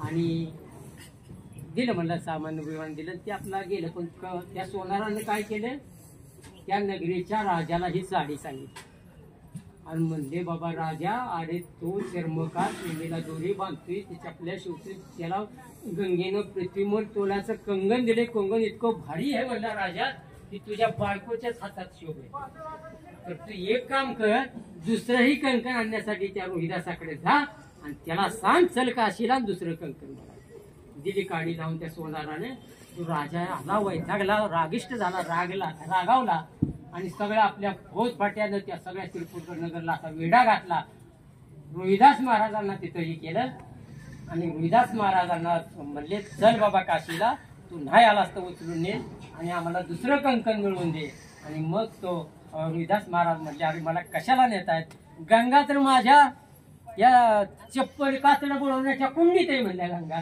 काशीला कशाला जाय बघा काय उत्तर दिलं आणि मग त्यांनी त्या नाईलाज असतो ते राजाचं रौद्र रूप पाहिलं आणि त्या चांबडं बुडवणाऱ्या कुंडीला प्रार्थना केली साहेब की गंगे माथे मला यातून वाचव आता हा मला काय करेल राजा सांगता येत नाही गंगा त्याच्या कुंडीतनं प्रसन्न झाली ऐका प्रसन्न झाली ती म्हण आहे बघा मन चंगा तो काटवट में नाही काटवट पीठ असते कटवती में गंगा मन चंगा तो कटवती में गंगा म्हणजे मन जर प्रसन्न असेल भक्तियुक्त असेल तर कटवती में गंगा सुद्धा आपल्या भांड्यात सुद्धा गंगा प्रसन्न होते ती गंगा प्रसन्न झाली तिथे आणि मग राजाला तिनं रौद्र रूप दाखवलं राजा तो भेला पळून गेला म्हणजे छान म्हणा तुझी काय भक्ती म्हणला कंकण घालण्याची सारखी नाही आणि मग ते कंकण रोहिदासाने घेतलं सगळे जेवू घातले मग मात्र ह्या पुंडलिकाला काय राहिलं नाही ऐका बायकोला शेजार ठेवले आई वडील शेजारी अरे म्हणले मी एवढी पंढरपुरात ना आलो गंगेनं मला एवढं पृथ्वीमोल तर अशी काय साधना करतोय रोहिदास महाराजा असं काय गुप्ते असा काय चमत्कार आहे संतांनी चमत्कार कधी केले नाही का संतांनी आपल्या तपसाधनेवर लीला केले लक्षात घ्या कुणालाही करतात ज्ञानेश्वर महाराजांनी सुद्धा आपल्या तपसाधनेतून भिंत चालवली रेढामुखी वेद बोलवले म्हणून ज्ञानेश्वर महाराजांच्या चरित्रामधला एक भाग येतो मी संक्षिप्तानं सांगतो मंडळी तुमच्या लक्षात येईल संक्षिप्तानं सांगतो ज्ञानेश्वर महाराज म्हणतात माझी सत्यवादाचे तप वाचा केली भौतिक हे पहा काही तपाने जर आपल्याही तुमच्या आमच्या संसारी माणसाच्या जीवनामध्ये आपल्या वाचेतून जर सत्य बाहेर आले तर जे बोलतो ते घडतं बरं का आपले सुद्धा पण आता आपण बोलणार वेगळं तासाने वेगळं संध्याकाळी वेगळं ह्याचे त्याला आणि त्याचे त्याला हे आपलं चालतं म्हणून आपली वाचा सत्यवादाची. ज्ञानेश्वर महाराजांच्या चरित्र आहे बघा तुम्ही. ज्ञानेश्वर महाराजांनी ज्ञानेश्वरी लिहिली. कुणी लिहिली हो? ज्ञानेश्वरी. जिथं ज्ञानेश्वरी ज्यांनी ज्यांनी वाचली, पारायणात असेल, घरी असेल तर बोटवर काढता का प्लीज, हे तुमचा मुलगा म्हणून बोल. कुणी कुणी ज्ञानेश्वरी वाचली? साहेबांनी ती वाचली. वा. हा, आता काय तुम्ही काकी तर आमच्या वाकरीच्या माझ्या व्यासपीठाखाली जाता. तुम्हाला सांगतो वाचावी ज्ञानेश्वरी डोळावी. काकीच्या वर्ष श्राद्धाला एवढं घेऊन जा. 5 ओव्या तरी वाचा बरं का. जीवनाचं साफल्य वाचावी ज्ञानेश्वरी डोळा पाहावी पंढरी. ज्ञान होय अज्ञानासी ऐसा वर त्या टिकेशी. ज्ञान होय मुडा अर्थी मूर्ख त्या दगडा. जनाबाई ऐसा शेवटी म्हणतात वाचील जो कोणी जनी त्याशी लोटाने. ऐसा जनाबाई म्हणतात जो कोणी ज्ञानेश्वरी वाचलं त्यांचंच मी पाहिजे. काय चमत्कार असेल हो. माझा दृष्टांत अनुभवाचा मी सांगेन. आता वेळ झाला. माझ्या बालवयाचा अनुभव मी सांगितला असता पण त्यावर पुढे कधीतरी सांग. ज्ञानेश्वरी एकदा तरी वाचा. 5 ओव्या तरी दररोज. नाही जमलं तरी वाढदिवसाला तरी ज्ञानेश्वरी भेट द्या. आणि तुम्ही आपल्या वाढदिवसा दिवशी तरी ज्ञानेश्वरी वाचा. याशिवाय पर्याय नाही. म्हणत कुणी लिहिली ज्ञानेश्वरी? सच्चिदानंद बाबांनी. शेवटच्या ज्ञानेश्वरीतली एक शेवटची ओवी बघा. शेवटची ज्ञानेश्वरी सांगते ते शेके 1272 जे टीका केली ज्ञानेश्वरी सच्चिदानंद बाबा आदरू लेखकू जा. शेवटची ओवी सच्चिदानंद बाबांनी ती ज्ञानेश्वरी. सच्चिदानंद प्रसंग असा आहे. सच्चिदानंद बाबांची प्रेत यात्रा निघालेली आहे. त्यांची धर्मपत्नी सती जाण्यासाठी निघालेली. बघा प्रसंग डोळ्यासमोर आला. त्यावेळेचा काळ असा होता 12व्या शतकामध्ये की पती जर वारला तर पत्नीनं सती जायचं. म्हणून ही त्यांची धर्मपत्नी सती जाण्यासाठी निघालेली आहे. आणि निघाले असताना ज्ञानेश्वर महाराज साधनेला बसलेले आहेत. आणि ही माऊली ज्ञानेश्वर महाराज साधनेला बसलेत. आता आपला देह समर्पित करायचा त्यांच्या चितेवर पतीच्या. काही नाही जाता जाता साधूचं दर्शन घ्या. बऱ्याच लोकांना असं वाटतं संकट आलं कीच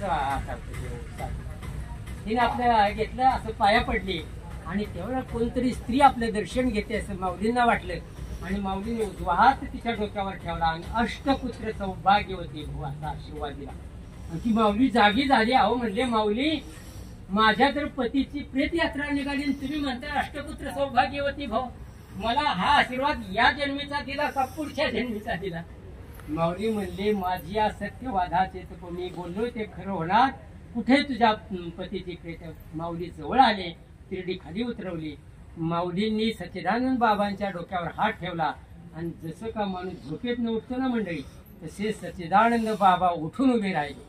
काय चमत्कार असेल बघा तुम्ही. काय चमत्कार. फक्त माझ्या सत्यवादाचे सपोर्ट.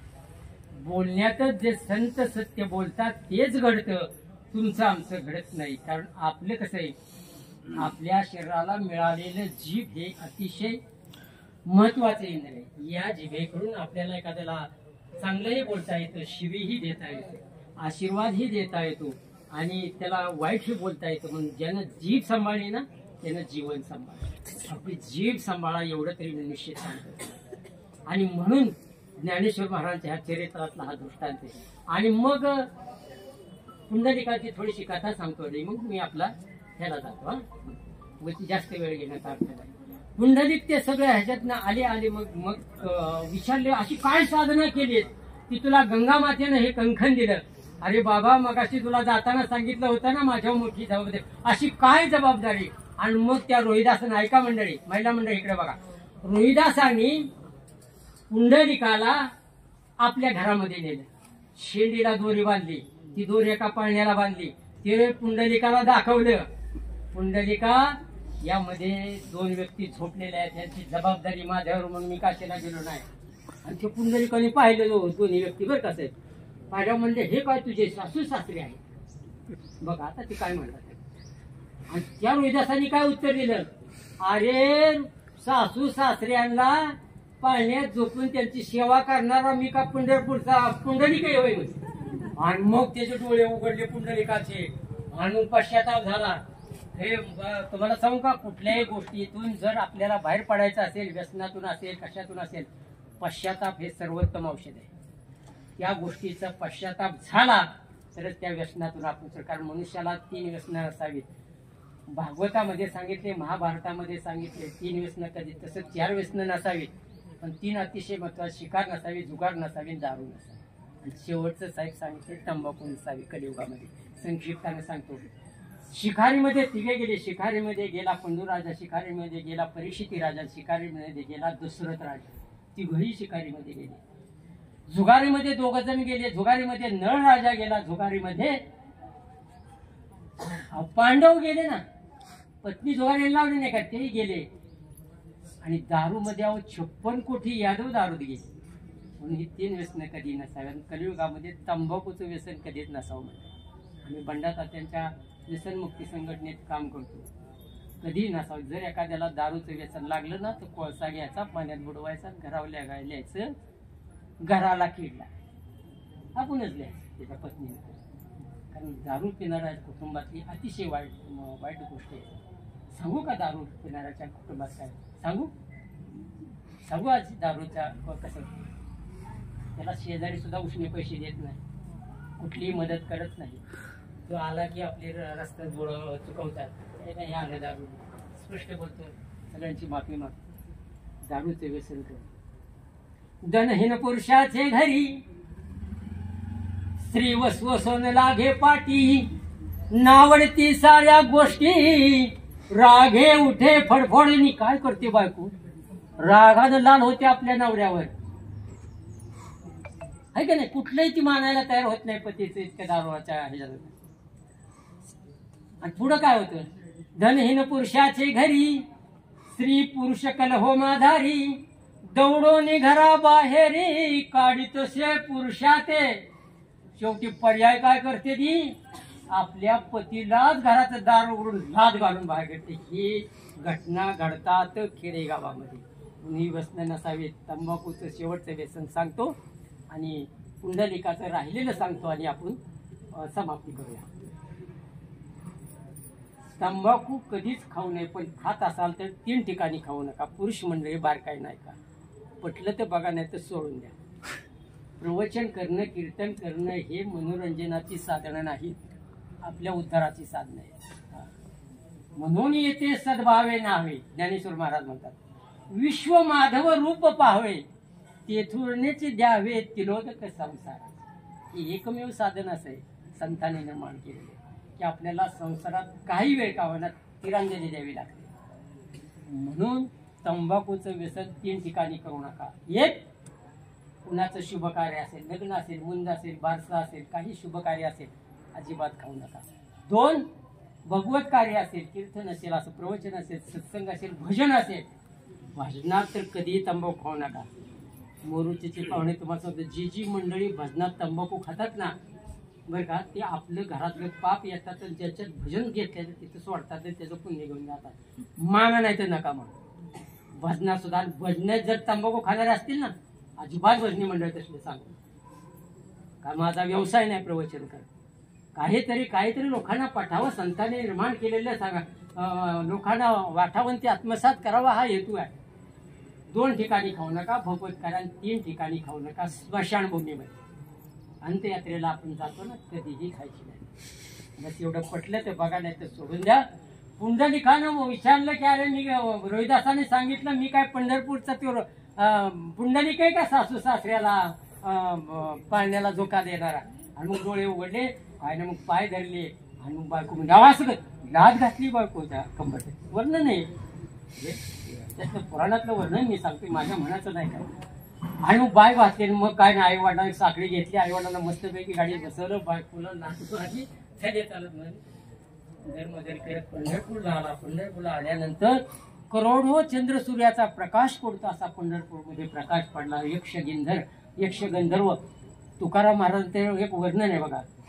तुका म्हणे नाही, नामा म्हणे स्वर्गीचे किंकर आणि करची गजर पंढरपूर. म्हणजे असा गजर झाला. त्या गजरामध्ये पांडुरंगाला हे कळालं आणि माझ्या भक्ताने काय केले, पांडुरंग स्वतः तिथं आले आणि पांडुरंगाने हाक मारली. मग आई वडिलांना पुंडलिकांनी जवळ ठेवले, सेवा करतोय. पांडुरंग सेवा, अरे पुंडलिका इकडे बघ. पुंडलिकाने काय केलं,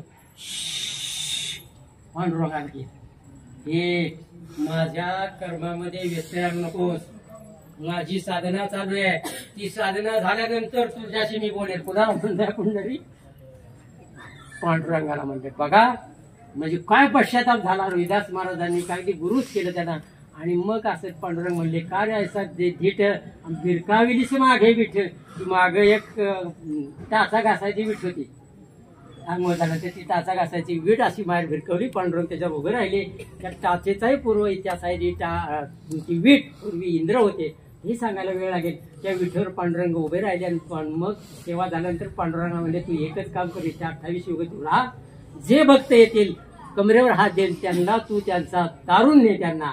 म्हणून गीतेमध्ये सुद्धा येते, ज्ञानेश्वर महाराज म्हणतात, अर्जुनाचे निव्याजे गीता प्रकाशन श्रीराजे, संसारा एवढे थोर ओझे फेडले जगाचे, संसारात असणाऱ्या भक्तांचं फार मोठं ओझ तू पांडुरंगा हे पंढरपुरात राहून कर. आणि म्हणून ह्या वाऱ्या पंढरपूरला येतात.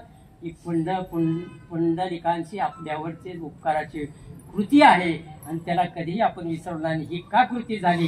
त्यांनी आई वडिलांची सेवा. प्रत्यक्ष पांडुर म्हणून माय बापे केवळ काशी, तेने न जावे तीर्थासी. म्हणून आई वडिलांची सेवा सर्वश्रेष्ठ आहे. ज्यांनी आई वडिलांची सेवा केली त्यांना त्रिकाल ज्ञान प्राप्त होतं. बघा कौशिक मुनीची कथा आहे, फार मोठी आहे. असू द्या, सांगत नाही, बस निर्व्यसनी राहा. सुंदर जीवन मंडळी सुंदर आहे, सुंदरतेची झालर लावा. हा, जुळजुळ वाहणाऱ्या झऱ्यावर राजहंस विसावतात आणि नाला डबक्यावर डास विसवतात. राजहंस व्हायचं का डास व्हायचं आपल्या हातात. तुम्ही राजहंस व्हावं हीच प्रवचनाचे हे. म्हणून भगवंत अर्जुनाला सांगतात कसे, म्हणून शांत पवित्र गळ्यात तुळशीची माळा. कधीतरी आषाढी वारी, कार्तिकी वारी, मागी वारी करा. सत्संग असेल, भजन असेल, कीर्तन असेल, श्रवण भक्ती वाढवा. हेच तुम्हाला आम्हाला तारून नेणार आहे. कांदा मुळा भाजी अवघी विठाई माझी म्हणणाऱ्या संत सावतामाळ्यांची भाजी पाठीत घ्यावी लागते, पाठीत डोक्यावर घ्यावी लागते. आणि घ्याव भाजी म्हणावं लागते. ही मेथीची भाजी आहे, ही शेपू आहे, हा ती कोथंबीर आहे. अनेक रोगांचा क्षय घालवणारा हा देशी मुळा आहे. घ्या. गिरायक म्हणतो कशी देणार? 10 रुपयाला पेंडी. गिरायक म्हणतो 15ला 2 देणार का? बरं म्हणतं घ्या. ऐका आता, म्हणतं घ्या. 15ला 15 2. 33 कोटी देव असणाऱ्या गायीच्या उदरातनं निर्माण झालेलं दूध सुद्धा डेऱ्यांना घ्या म्हणावं लागतं. 7-0 SNFचं दूध आहे. सॉलिड नॉट फॅटचं हे दूध आहे, घ्या म्हणावं लागतं. पण तंबाखूची पुडी, गुटख्याची पुडी, दारूची बाटली आपल्याला दुकानात जाऊन द्या म्हणावं लागतं. हे ज्याला कळलं त्याला हे प्रवचन कळलं. झालेली प्रवचन सेवा काठींच्या चरणी, गांधारी काठींच्या चरणी समर्पित करतो. दादांच्या चरणी समर्पित करतो. माझे मायबापांच्या चरणी समर्पित करतो. माझे गुरुस्थानी असणारे हरिभक्तीपरायण नंदकुमार कुमठेकर परवा तुमच्यात आले होत्या. तुम्ही चहा वगैरे त्यांची मस्त ही केली, ठेवली. ते गुरु आहेत माझे, त्यांच्याही चरणी समर्पित करतो. आणि सर्वात शेवटी आता कोण कोणाचं ऐकत नाही. तुम्ही माझं इतक्या वेळ ऐकला, एका खेडेगावातल्या सामान्य माणसाचं इतकं वेळ ऐकला, ही सुद्धा प्रवचन सेवा तुमच्या चरणी समर्पित करतो आणि पूर्ण विराम देतो.